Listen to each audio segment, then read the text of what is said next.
So I can't actually tell you much about reality, only one particular view.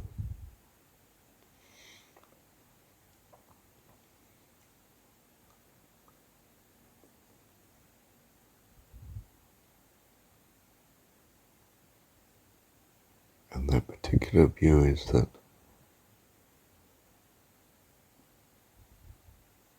all of these realities seem to be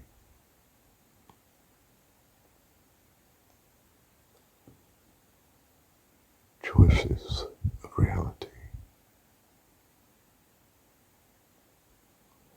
And there are so many of them,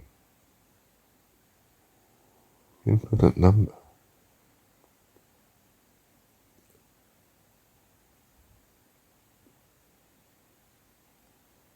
That in itself seems to present as a reality.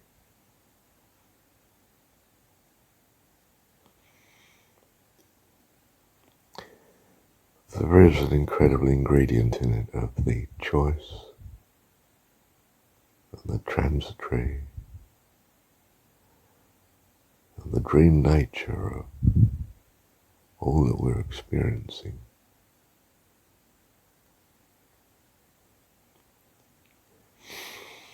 And we may be concerned in our reality with what's beyond it. Who am I? What is the person that seems to be experiencing these realities?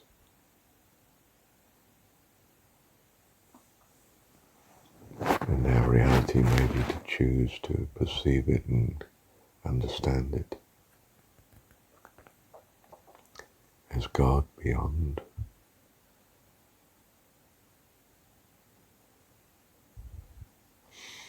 Look, I've made it too complicated. Let me choose a simpler reality. I think I have. God as our Father, and we His children. And we growing up in uncertainty, lack of understanding, but nurtured we exist.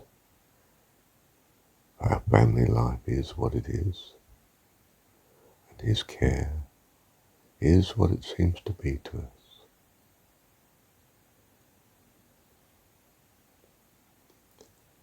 And we seem to be given this sovereign choice of trusting that or not, or trusting any other belief system.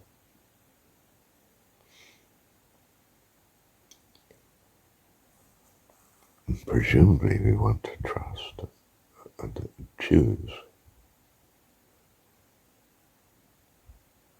that understanding which will bring us the most happiness and joy and fullness of life as we understand it. And how we understand it depends on what is from our point of view. Now, that's not necessarily a trap, because our point of view may be, well, it's a consistency. It is what it is, perhaps. I mean perhaps too, not certain. But many of our belief systems seem to embrace conceiving of something beyond what we're experiencing and conceiving of a present. And that seems to be the role that we are exercising of faith and trust, belief, imagination, wish. We sort of can think outside of what we're experiencing, or think to wonder about what's beyond our experiencing. What might it infer? What might the possibilities be? And our life seems to have given us this facility to imagine, and then to desire and move towards that imagination and create a reality, a dream accordingly.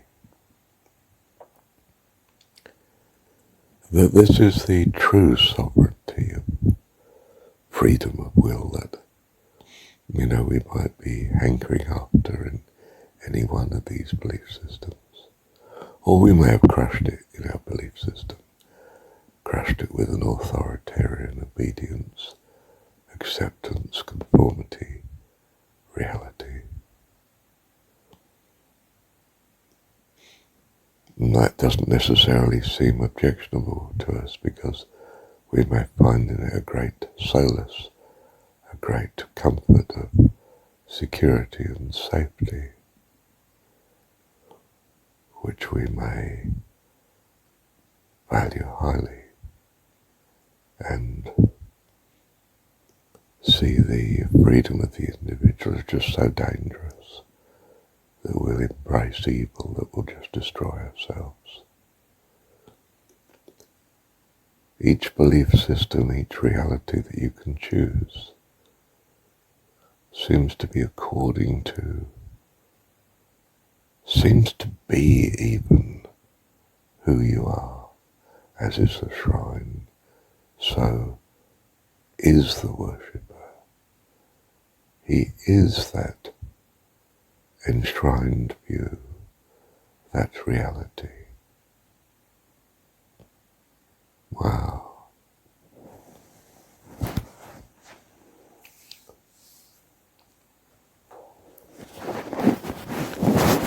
So my view expressed in these recordings, which are not consistent with each other. I mean, I have all sorts of, one thing implies something that's contrary to what another recording I've made might imply. Of course, I've striven to be consistent because, I don't know, because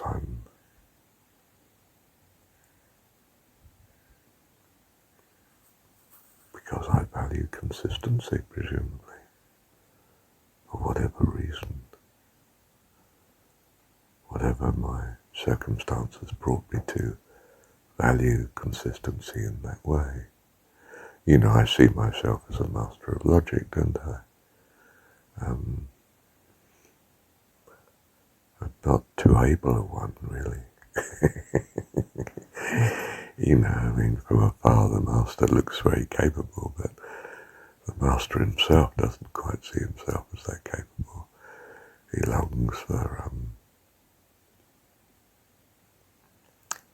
he's got other longings as well, but part of his makeup is that he hasn't achieved the perfection in one particular dimension that he could have done, because he's got other dimensions he values as well, whatever the rest of his living is.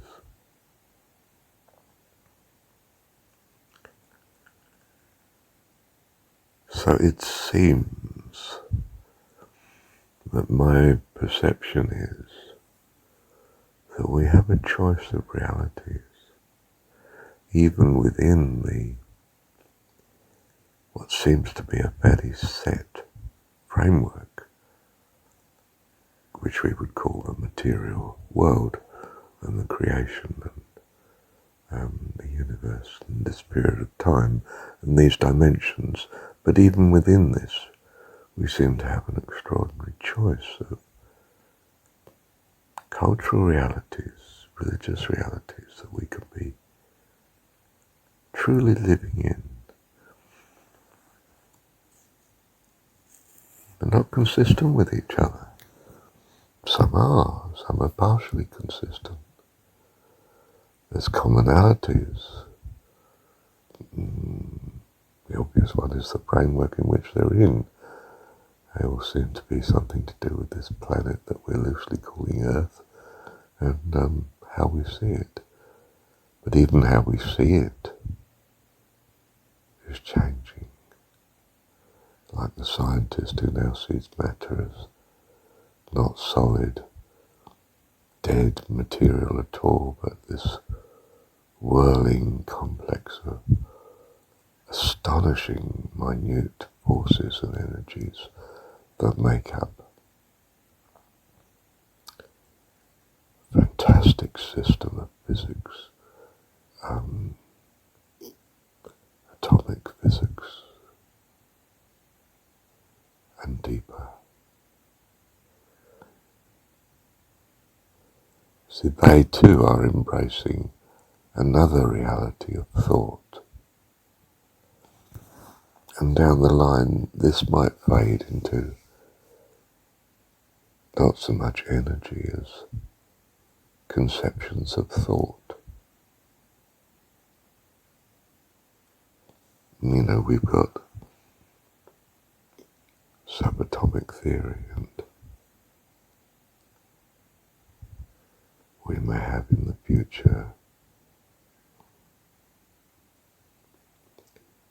super thought theory,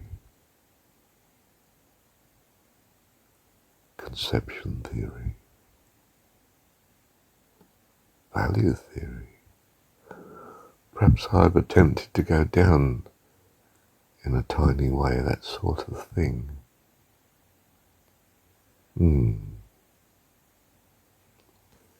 Now, let me rescue myself here, and you.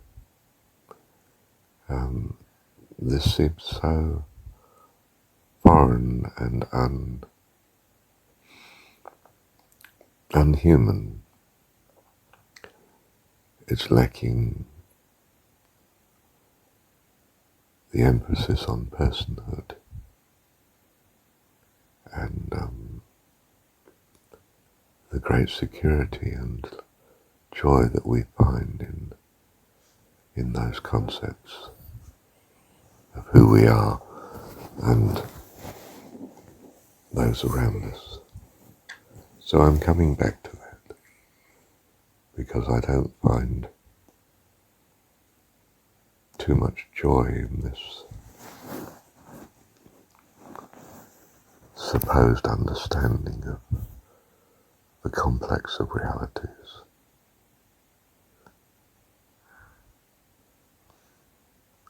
So I'm consciously choosing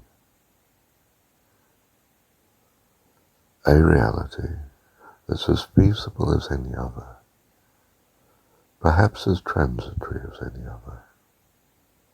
You know, it's just a dream. But I'm choosing a dream appropriate to my values and longings at present, and all I can say is, in some sense, well, this is who I am. And so, in the Christian or the Judaic story of who shall I say that you are, says Moses to God. What's your name?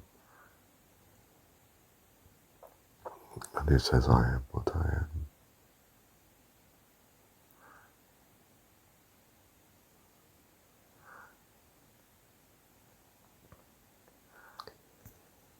There's neither more nor less than that. I am what I am. And you are too. Well, from my perspective. Thank you, Heavenly Father. So, my life, what I seem to be, what I am, is my contribution to this vast collage of dreams, of realities.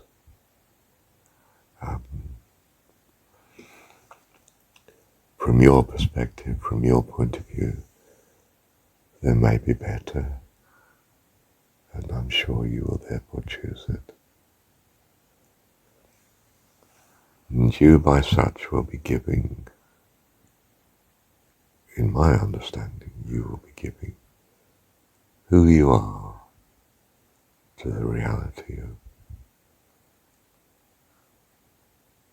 this perspective that I have.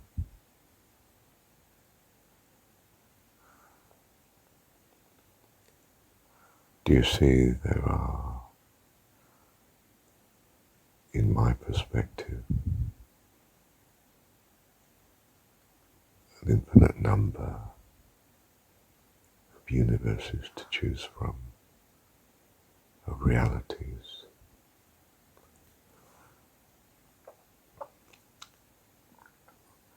I can draw you into my one, influence you with my one, and you influence me with your perspective. And that constitutes or makes up another reality, is composite accordingly.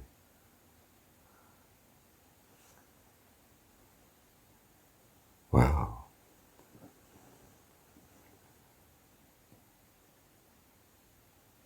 Let me add a feature of mine to this complex statement.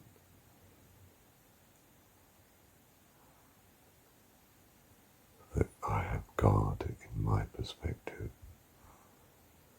coordinating or holding the whole thing, and lovingly guiding and providing such universes for us accordingly. Wonderful one.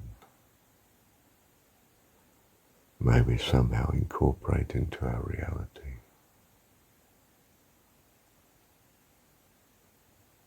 your wonderful influence, Father. May we conceive more of the wonderfulness of you. Why am I drawing on that? Why am I wanting that? Because of who I am. I am what I am.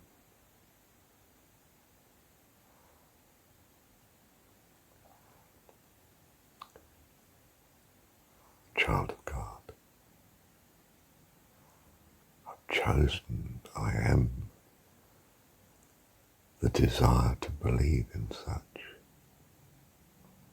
I am the desire to be a child of God and for God to exist. That's who I am. That's why he loves me. That is his love for me. This is the reality that I bring. What's yours? Well, it's already influenced by listening to me, of course. So we're blending another one there.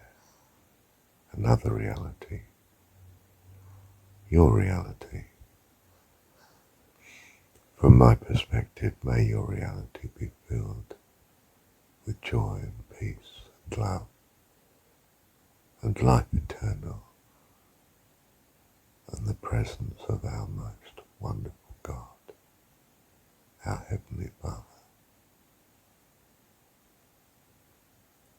That is what I wish you. What do you wish me? I may, because of my particular view, turn a deaf ear to some of the things you say.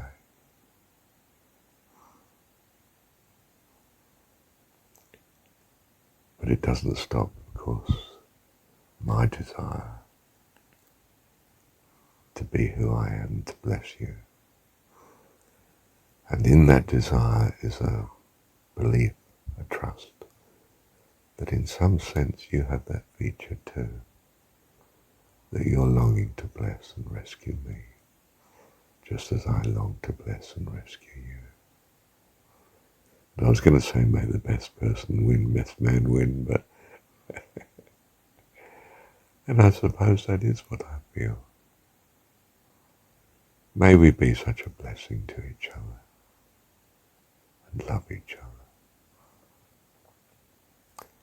And yes, rescue each other into something wonderful, probably beyond their comprehension at the minute. Thank you, Heavenly Father. Love you. Thank you, Heavenly Father.